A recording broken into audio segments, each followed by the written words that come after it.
Long ago, in the great city of Rome, there lived a man named Seneca. He was a philosopher, a teacher, and a writer. Seneca was one of the wisest men of his time, and he had much to say about how people should live their lives.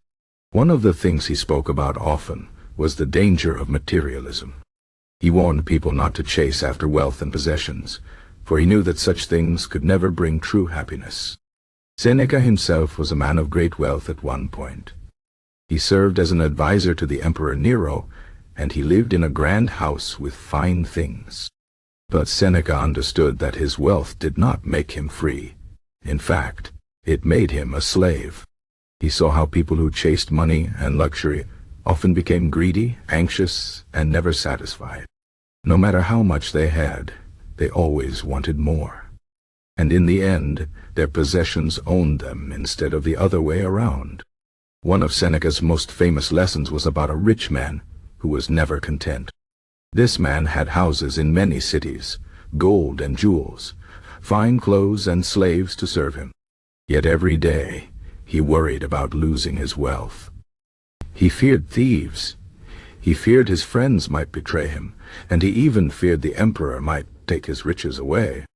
He spent his days counting his money and guarding his treasures, but he never found peace. Seneca asked, "What good is wealth if it only brings fear?" Seneca believed that true wealth was not in gold or land, but in the mind. A person who could control their desires, who could be happy with little, was richer than any king who was never satisfied. He told a story of a simple farmer who earned nothing but a small plot of land. The farmer worked hard, but he was content. He did not worry about losing his possessions because he had so few.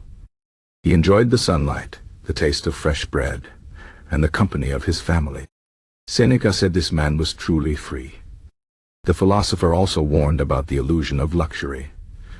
He saw how people believed that expensive things would make them happy, but in reality they only brought temporary pleasure. A fine meal is eaten and forgotten. A beautiful robe wears out. A grand house requires endless care and worry.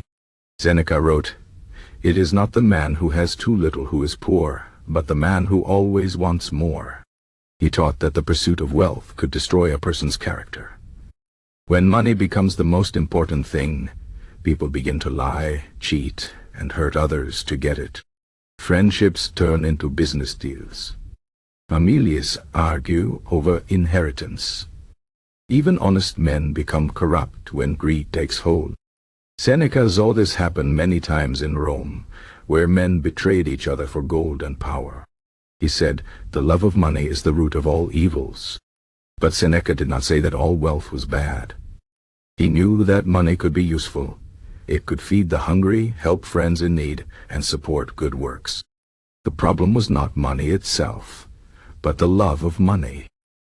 When people valued possessions more than wisdom, more than virtue, more than peace of mind, they lost their way. So what was Seneca's solution? He taught the philosophy of Stoicism, which said that the only true good was virtue, living with wisdom, courage, justice, and self-control. A Stoic did not need riches to be happy. A Stoic could find joy even in hardship, because happiness came from within. Seneca himself practiced this. When the Emperor Nero turned against him and ordered him to kill himself, Seneca faced death calmly. He did not weep for his lost wealth or beg for more time. He accepted his fate with dignity, proving that his teachings were real. In our world today, Seneca's warnings still matter. We live in a time where advertisements tell us to buy more, to want more, to never be satisfied. Many people work long hours to buy things they do not need, hoping these things will make them happy. But just like in ancient Rome, the chase for wealth often leads to stress, emptiness, and broken relationships. Seneca would tell us to look inside ourselves, to ask, what do I truly need? Can I be happy with less? Can I find joy in simple things? A good book, a walk in nature, a conversation with a friend? He would remind us that time is our most precious possession, and wasting it in pursuit of money is a tragedy. The lesson is clear. Materialism is a trap. The more we chase after things, the more we lose ourselves. But if we learn to control our desires, if we seek wisdom and virtue instead of gold, we can find true freedom. That was Seneca's message, and it is as important now as it was 2,000 years ago. The path to inner strength is not in what we own, but in who we are.